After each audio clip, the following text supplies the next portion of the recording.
Atenção, este vídeo pode conter cenas perturbadoras.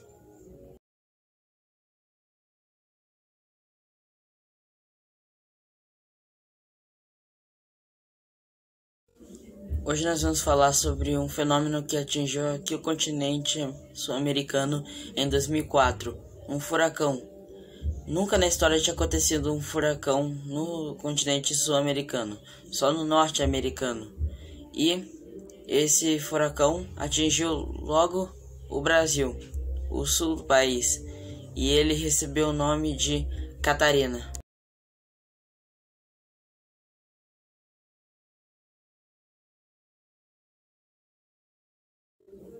Mas não se confundam, o que atingiu o Brasil não foi o furacão Katrina, e sim o Catarina, também chamado de furacão Catarina, que está escrito aqui, ou simplesmente Catarina. Foi um ciclone tropical do Atlântico Sul, extremamente raro, sendo a única tempestade registrada com força de furacão nessa região do Oceano Atlântico. Catarina atingiu a região sul do Brasil, com intensidade máxima com o equivalente aos ventos sustentados com a força de um furacão de categoria 2, em 28 de março de 2004. Aqui podemos ver a formação e a trajetória que o furacão fez até atingir o continente sul-americano. Ele faz uma trajetória para o mar e dá uma volta e consegue atingir o continente. Aí está a história meteorológica. Eu sei que está meio difícil de ver, mas aqui mostra: formação 24 de março de 2004, dissipação 28 de março de 2004, ficou 4 dias em atividade. Ciclone tropical equivalente categoria 2, 1 minuto sustentado, SSHWS, ventos mais de 155 km por hora, sem MPH, fortes, pressão mais baixa, 972 HPA, isso mesmo, 28,70, baixa, recordes baixos no Atlântico Sul. Efeitos gerais, fatalidades, 11 pessoas, 3 de não foi direto e 11 foi direto. Danos, 350 milhões em 2004. Áreas afetadas, Santa Catarina e Rio Grande do Sul. A tempestade se desenvolveu a partir de um ciclone extratropical de núcleo frio, praticamente estacionário, em 12 de março, quase uma semana depois, no dia 19 de março. A perturbação remanescente seguiu na direção leste-sudeste, mas em 22 de março, a formação de uma crista de alta pressão deixou o sistema novamente quase estacionário. A perturbação se instalou numa região com excelentes condições meteorológicas, cisalhamento do vento e com a temperatura da superfície do mar acima da média. A combinação dos dois fatores levou a uma lenta transição do sistema de um ciclone extratropical para um ciclone subtropical em 24 de março. Lembrando que é bem difícil saber a quantos ventos desse fenômeno podia ter chegado.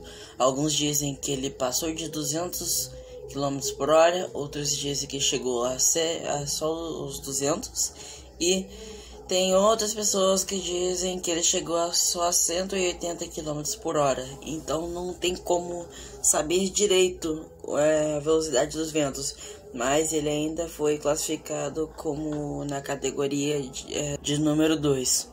Agora continuando, a tempestade continuou a obter características tropicais e se tornou um ciclone tropical no dia seguinte. Enquanto os ventos se intensificavam gradativamente, em 26 de março de 2004, a tempestade alcançou ventos máximos sustentados com velocidades de até 180 km por hora.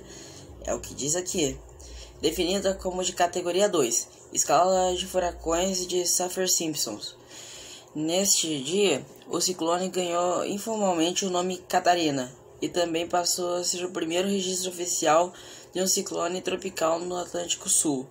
As condições excepcionalmente favoráveis e extremamente incomuns no Atlântico Sul, persistiram e o Catarina continuou a se intensificar, atingindo seu pico de intensidade em 28 de março. O centro da tempestade atingiu a costa brasileira mais tarde naquele dia, na altura entre as cidades de Paços de Torres e Balneário Gaivota, no estado de Santa Catarina. O Catarina se enfraqueceu rapidamente sobre terra firme e se dissipou logo no dia seguinte.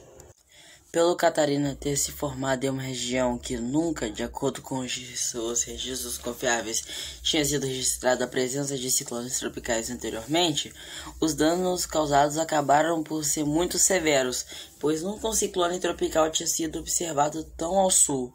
O furacão Catarina destruiu cerca de 1.500 residências e danificou outras 40 mil casas.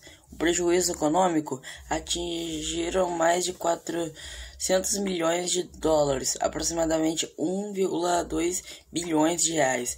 Atingiram especialmente a agricultura de banana, que perdeu 85% da produção, e de arroz, que perdeu 40% das plantações.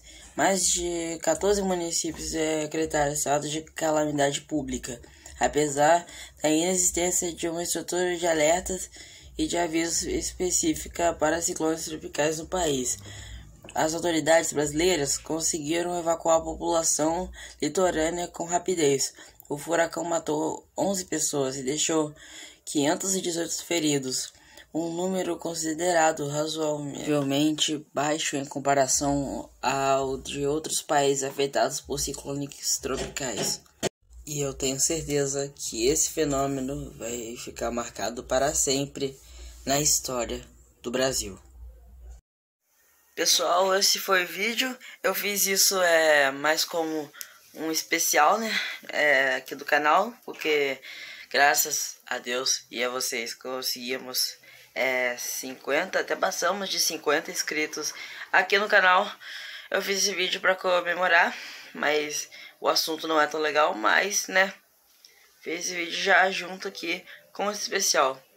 É isso, pessoal. Muito obrigado por ter assistido e tchau.